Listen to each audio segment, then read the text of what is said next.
face me. Okay, is we're going to look at, there's different ways to look at throws. First off, there's a demonstration type of throw and there's a dynamic throw. A demonstration throw is he stands here, I come up here like this, and I throw him. All right? Obviously, that's a demonstration, okay? If we're moving around here like this, and I wait till he makes a mistake, and he comes forward, that's a dynamic throw. All right? And normally on a dynamic throw, if you're really doing this in competition, as you're moving around, he comes forward, I'm following him down. You see? Okay?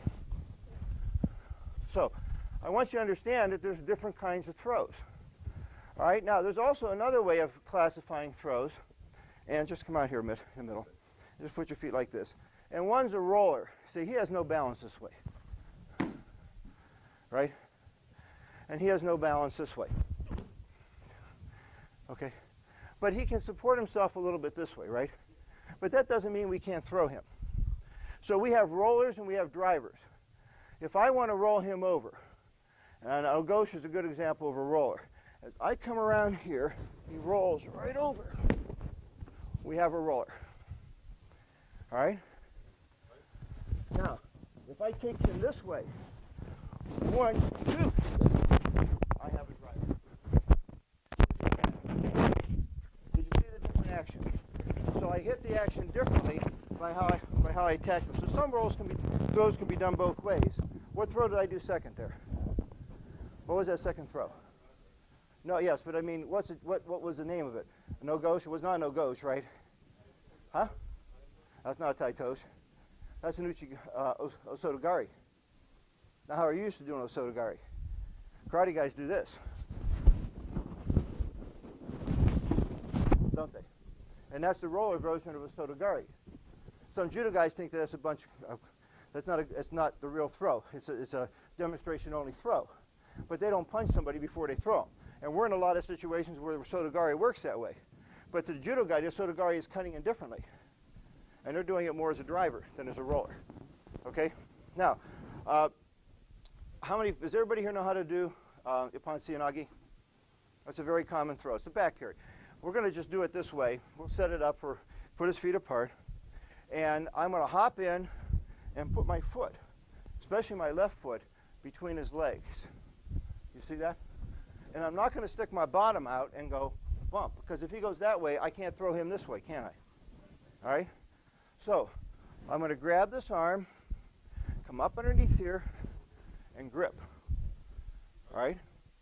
So this is my trapping arm. This is my attacking arm. Give the definitions. Okay, this, I set my driving leg. This is my attacking leg. All right? Now, if I don't quite do an Ippon Seoinage, and let's say I come into him this way, trapping, pull down to here. Karate guys especially, should be no problem. You're trained to do that. I wrap him up here. I come in. I set my driving leg, right? The last thing, there's two more things left. My attacking leg and my head. Head weighs a lot. Your head goes in the direction that he is going. Okay, you got that? Head goes in the direction he is going. So as I do this, put your hand up. 1, 2, trapping, attacking, driving, attacking, and my head comes. I go right down. Now, I don't expect you guys necessarily to follow the guy down to the ground. All right? And then from here, obviously, I've got my different. Okay. This way, you know, whatever it is you might be doing. Right now about the groundwork, but I want you to think about those 4 parts of the throws as you try to do an Ippon Seoinage. So, grab, come underneath, set your driver, and we're not going to really throw the attacking leg. We're just going to put him on our back a little bit. If you have a partner who can fall, then you can finish with the demonstration form. All right? If you notice, I pulled up on his sleeve. Why did I do that? I'm making it easy for him. If I'm going to throw him 100 times, I don't want to force him into the ground 100 times. Judo is gentle way. All right? You add to somebody else's force. It may look gentle, but the results are supposed to be very violent. Yes? No, Yeah, I did a different throw. When I wrapped him up here and did a different throw, I was a different throw. Okay, but for the, get on this side here. For up on Seoinage, I'm going to set my feet like this. Okay? All right? Let's try that with your partners. Standing, the off-balancing, they call it forms of off-balancing in 8 directions. North, south, east, west, northeast, southwest, southeast, northeast, right? Those are 8 fundamental directions. Okay? And you want to be able to off-balance the person that way. And you see, the other thing you're trying to do, which isn't really readily apparent here, all right, is you're trying to keep control of the head, especially, and the shoulders. So even in the off-balancing, you see, if I grab him here, you see, I can only do so much. But if I'm holding him here and here, I can create a bigger pivoting action of his body. You see that? Okay? Which helps me to control that. If I can get his head going, body follows the head in gymnastics. Any sport that does that, tumbling, you learn the body follows the head. You do your head, you go over. Okay? I'm going to try to use that same idea with him. So whether I'm this way, this way, this way, down and back, up and forward, up on his toes, you have to understand the off-balancing. So when I do a throw, okay, I have my off-balancing. I have my entry, and I have my execution. 1, 2, 3. See me enter? And then when I hit the throw, 1, 2, 3, boom! My execution. Okay? So if he's over here, I have my off-balancing, my entry, and my execution.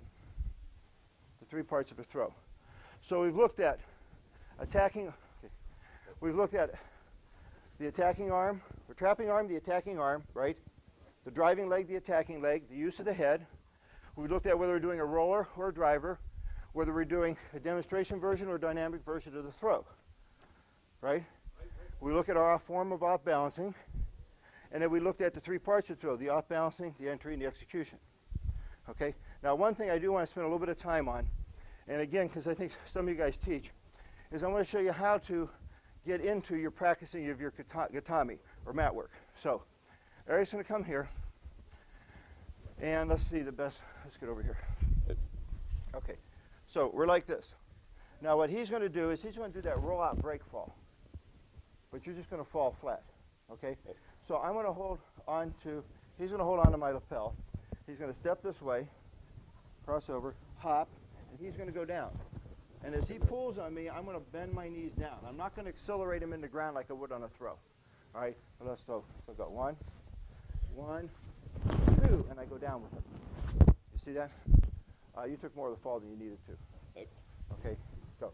Step 1, 2, hold. No, you hold on me, and I'm going down. Okay, you see that? Keep your arm bent. Keep your arm bent. Do it again. Keep your arm bent. I'll go. Grab me. Keep your arm bent. He's straightened his arm out. Yeah, you see the difference now? And where am I? Okay. You see? So it's a way of getting into your grappling. So you got your partner like this.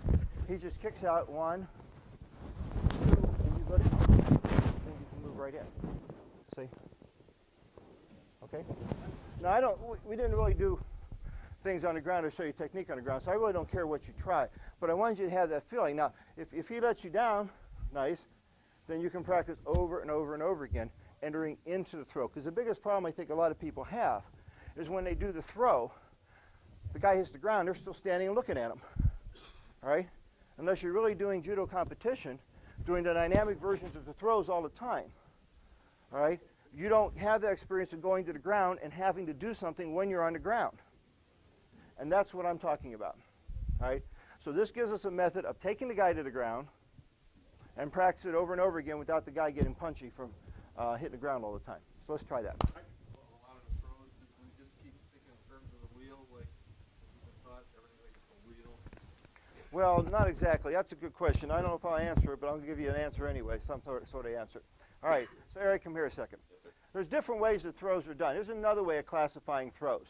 All right, one way is I hold the bottom and move the top. Okay? Or I can hold the top and move the bottom. All right? Or I can turn him around in the middle. Now, does that answer your question? So not all throws are really, they're not like a wheel. They're not like a wheel, are they? When I talk about roller and driver, it's just two words that I picked, meaning you can push a guy over pretty easily this way, and rolling means it goes easy. Doesn't mean he turns in a circle.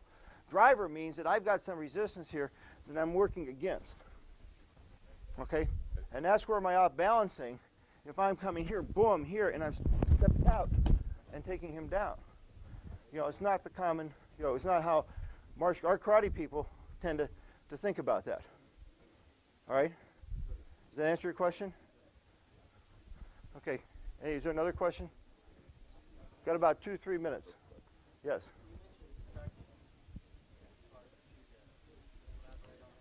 Well, judo has 3 parts to it, but the sports judo doesn't really do the atemi. Okay, that's part of judo also. Old judo chop came from somewhere. Okay, now we call it karate chop, don't we? Okay, but you get the idea. Yeah, so judo has different parts in it, and that's what some people don't understand. Okay, there's groundwork, there is, you know, the throwing, and there is the striking techniques in judo. Okay, now obviously a judo guy isn't going to punch probably as good or kick as good as a karate guy and not use as many types of techniques, because their concentration really is in the sports area, and they work more with throwing, which they're better at, and groundwork. The problem that we have is a lot of karate guys get into throwing and hurt themselves because they jump into it too soon. And what I try to do here is show some ways that you can practice some of this stuff, develop some of the skills that the judoist has, which don't come out in the karate training. All right?